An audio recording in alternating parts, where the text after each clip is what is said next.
Voilà, bienvenue encore une autre fois sur votre site d'éducation d'enseignement bactv.ma. Donc nous avons déjà commencé l'étude partielle concernant les 3 premiers chapitres de la boîte à merveilles.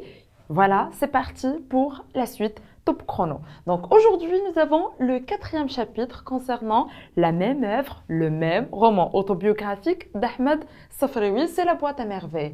Alors de la même manière, nous avons les lieux, les personnages et les idées qui sont principales concernant ce chapitre. J'essaie ici, avant de commencer l'explication, mais j'aimerais bien vous dire une remarque qui est très importante.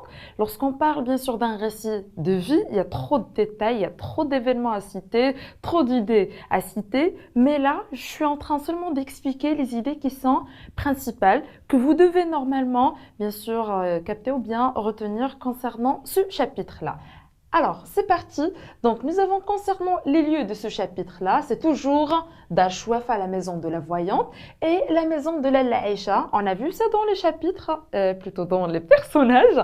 La Aïcha qui est l'amie intime, elle est la Zoubida. Et bien sûr, elle habite Derb el-Hijama. Donc, ici, on va parler surtout d'un événement principal.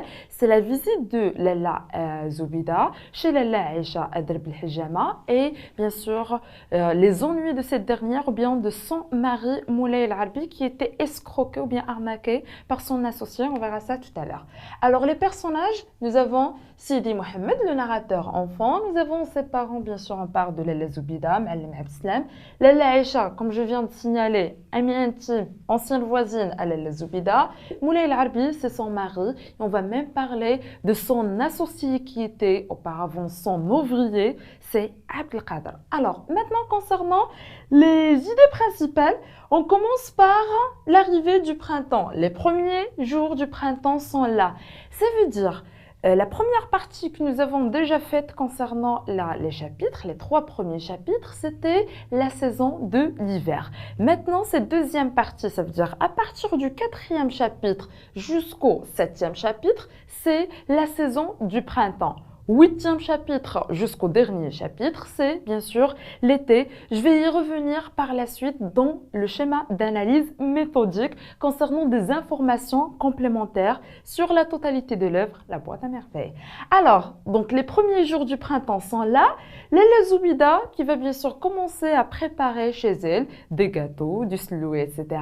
pour bien sûr rendre visite à son amie Lalla Aïcha. Et bien sûr ici le narrateur enfant Sidi Mohamed, et surtout, il a concentré, il était concentré, si on peut dire, sur la description de cette préparation pour montrer que cette tradition, ce rite, si on peut dire, surtout de rendre visite à quelqu'un, ça veut dire qu'il faut préparer quelque chose à l'avance et tout ça. Donc franchement, c'était très important de parler de ça. Donc la préparation des gâteaux par Lalla Zoubida avant sa visite chez son amie Lalla Aïcha.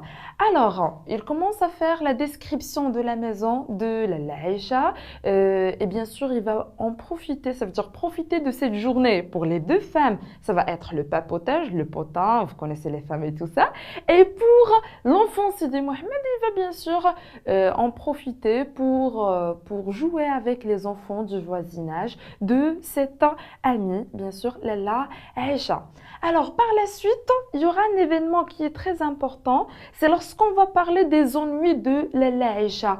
Ça veut dire, lorsque Lalla Zoubida, avec son ami, était en train de papoter, donc c'est Moulay El Arbi qui est rentré pour, bien sûr, annoncer une très mauvaise nouvelle, si on peut dire. Elle était sur le point de déclarer faillite. Pourquoi? Parce que son associé qui était auparavant son ouvrier, il avait arnaqué, l'avait escroqué d'une somme d'argent. Par la suite, ils ont remonté l'affaire aux juges qui ont prononcé ou bien proclamé, si on peut dire, le jugement. C'est en faveur de Abdelkader parce que Moulay El Arbi a prêté de l'argent à Abdelkader sans signer une preuve, un papier qui dit voilà que Flan a prêté de l'argent à Flan. Donc, franchement, ça veut dire c'était un problème, c'était des ennuis, c'était des malheurs si on peut dire pour la famille parce que normalement le mari Lalla Aïcha, il était un commerçant de babouche. Et vous connaissez le commerce surtout à l'époque, on a toujours besoin d'un capital. Donc une fois il était arnaqué ou bien escroqué par son associé Abdelkader, donc il était sur le point de déclarer faillite. Par la suite, on verra dans le cinquième chapitre, c'est Lalla Aïcha, il va venir au secours de son mari. Ce qu'il va faire, ce qu'on va découvrir par la suite.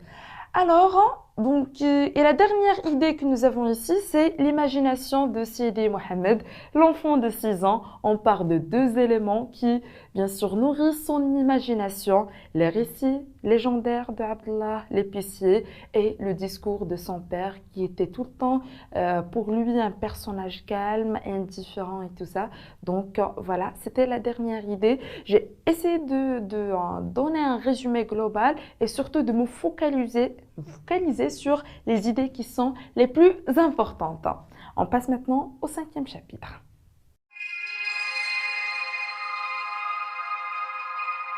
Voilà, de la même manière, on va étudier ensemble le cinquième chapitre de la boîte à merveilles d'Ahmed Safraoui.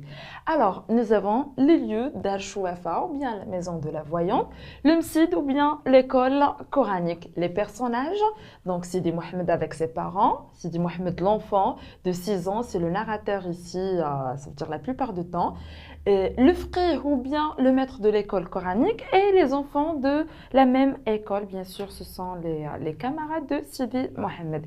Alors, ici, bien sûr, c'est la suite du quatrième chapitre. Donc, le quatrième chapitre, on a parlé de la visite de Lalla Zoubida chez Lalla Aïcha, d'accord, et les ennuis de cette dernière ou bien de son mari, Moulay Rabi, qui était arnaqué, escroqué d'une somme d'argent de la part de son associé qui était auparavant son ouvrier, Abdelkader. Alors ici, c'est une occasion, d'ailleurs dans le cinquième chapitre, pour parler plutôt, parler de l'occasion de la fête de Ashura. Il reste moins 15 jours.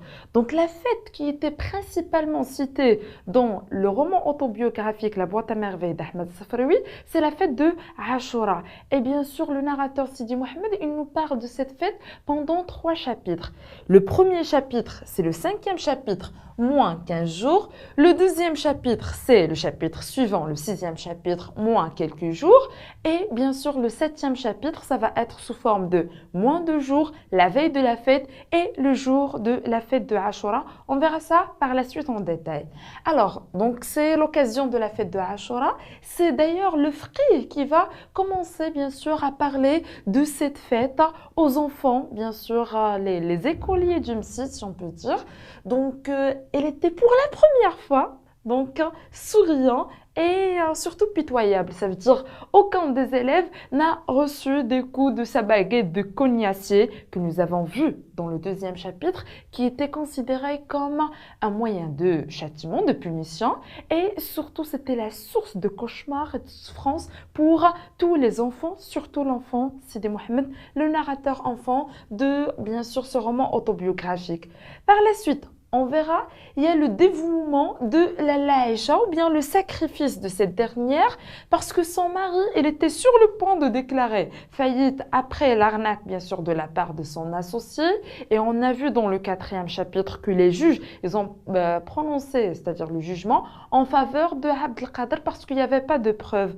Donc la solution qui était procédée par Lalla Aïcha pour aider son mari, c'est le fait surtout de vendre ses bijoux bien sûr, pour éviter qu'il déclare faillite. Alors, par la suite, nous avons la mort du voisin Sidi Ahmed Ben Tahar. C'est un voisin, bien sûr, qui est mort.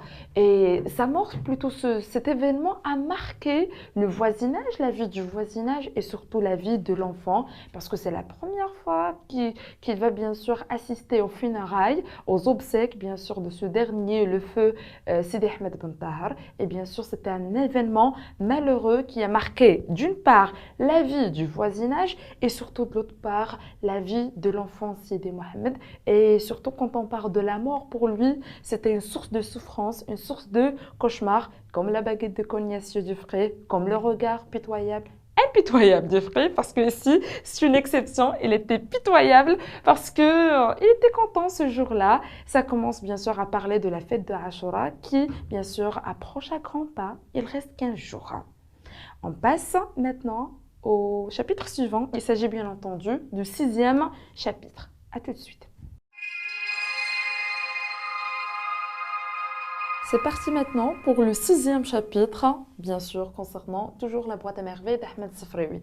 Alors, de la même manière, nous avons les lieux, l'UMSID, l'école coranique, Dar Chouaf à la maison de la voyante, et on va parler de la Qessaria, ou bien ici c'est le marché des vêtements, parce qu'on va parler bien sûr des préparatifs de la fête de Ashura, que nous avons déjà annoncé au cinquième chapitre, c'est-à-dire c'était moins 15 jours. Maintenant, moins quelques jours, et bien sûr, on va commencer à parler des préparatifs de cette fête. Alors, on commence par l'UMSID. Bien sûr, l'UMSID, c'est l'endroit où on va célébrer ce jour, bien sûr, le jour de la fête de Ashura.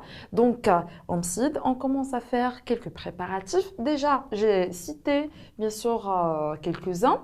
Alors, tout d'abord, former ou bien constituer des équipes, bien sûr des groupes, c'est entre les enfants du MSID.